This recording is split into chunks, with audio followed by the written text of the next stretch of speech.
Hello friends, स्वागत है आपका योद्धा क्लासेस पर। आज हम क्लास 12th हिंदी का चैप्टर नंबर जो 8 है सिपाही के माँ, इसके लेखक है जो मोहन राकेश। इनका हम लेखक परिचय देखने वाले हैं, पूरे लेखक परिचय इनके बारे में पूरी जानकारी देखने वाले हैं। और इसमें हमने 7 जो चैप्टर का पहले से करवा दिए हुए, आपका डिस्क्रिप्शन में आपको प्लेलिस्ट का लिंक मिल जाएगा। जो चैप्टर का आप नहीं देखे लेखक परिचय, जाकर के वहाँ से आप देख सकते हैं। तो चलिए लेखक परिचय मोहन राकेश का देखना स्टार्ट करते हैं। और 5 मिनट वाला सीरीज बनाए हुए, जिसमें 5 मिनट में आपको लेखक परिचय क्लियर हो जा रहा है। चलिए देखते हैं। 8 जनवरी 1925 में हुआ था जन्म। किनका हुआ था जन्म बताइए? मोहन राकेश का हुआ था। निधन हुआ था 3 दिसंबर 1972 को। अब चलिए आगे बढ़ते हैं और भी चीज़ समझते हैं। अब चलिए इनके क्या देखते हैं। अब इनके जीवन परिचय के बारे में समझते हैं। आइए जीवन परिचय के बारे में समझा जाए। आइए देखिए, 20वीं सदी के उत्तरवर्ती युग के प्रमुख कथाकार एवं नाटककार मोहन राकेश का जन्म 8 जनवरी 1950 को चंडी वाली गली, अमृतसर पंजाब में हुआ। अमृतसर पंजाब में उन्होंने उनका बचपन का जो नाम था वो मदन मोहन गुगलानी था। याद रखिएगा, मदन मोहन गुगलानी था। उनके पिता करमचंद गुगलानी पेशे से जो वकील थे तथा साहित्यिक सांस्कृतिक संस्थाओं से भी उनका जुड़ाव था। उनकी माता का नाम बच्चन कौर था। मोहन राकेश ने लाहौर से संस्कृत विषय में एमए किया तथा जालंधर के ओरिएंटल कॉलेज से हिंदी में एमए किया। पढ़ाई के बाद इन्होंने दिल्ली विश्वविद्यालय में अध्यापन कार्य किया। और उसके बाद 1947 के आसपास वे मुंबई एल्फिंस्टन कॉलेज में हिंदी के अतिरिक्त भाषा अध्यापक रहे तथा कुछ समय तक डीएवी कॉलेज जालंधर में प्रवक्ता पद पर कार्य किया। 1962 में वे सारिका नामक पत्रिका के संपादक बने। इसके बाद मृत्यु पर्यंत उन्होंने सर्वत्र लेखन किया। 3 दिसंबर 1972 को इनका देहावसान हो गया, यानी कि ये चले गए इस दुनिया से। और अब का रचनाएं, इनकी रचनाएं कौन कौन सी? चलिए इसकी रचनाएं भी देख लेते हैं। रचनाएं में आइए, इस नाटक है आषाढ़ का एक दिन, जो कि 1958 में प्रकाशित हुआ। लहरों के राजवंश, जो कि 1963 में प्रकाशित हुआ। आधे अधूरे, जो कि 1969 में प्रकाशित हुआ। और उपन्यास कौन कौन से? चलिए उपन्यास देखते हैं। अंधेर बंद कमरे, जो कि 1961 में प्रकाशित हुआ। न आने वाला कल, जो कि 1970 में प्रकाशित हुआ। अंतराल, जो कि 1972 में प्रकाशित हुआ है। और भी आगे देखिए, कहानी संग्रह। चलिए कहानी संग्रह देखते हैं। कहानी संग्रह में है आपका इंसान की खंडहर, जो कि 1950 में प्रकाशित हुआ।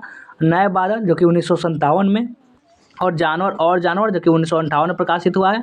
एक और जिंदगी, जो कि 1961 में प्रकाशित हुआ है। और फौलाद का आकाश, जो कि 1972 में प्रकाशित हुआ। और वारिस, जो कि 1972 में प्रकाशित हुआ है। और भी है। यात्रा वृत्तांत देखते हैं। यात्रा वृत्तांत, जो कि आखिरी चट्टान तक, ये आपका यात्रा वृत्तांत है, एक ही है, ज़्यादा आपको याद करने की भी आवश्यकता नहीं पड़ेगी। खेल निबंध देखिए, परिवेश, रंगमंच और शब्द कुछ और अस्वीकार, नए निगाहों के सवाल, बकलम खुद, ये सब आपका लेख निबंध है।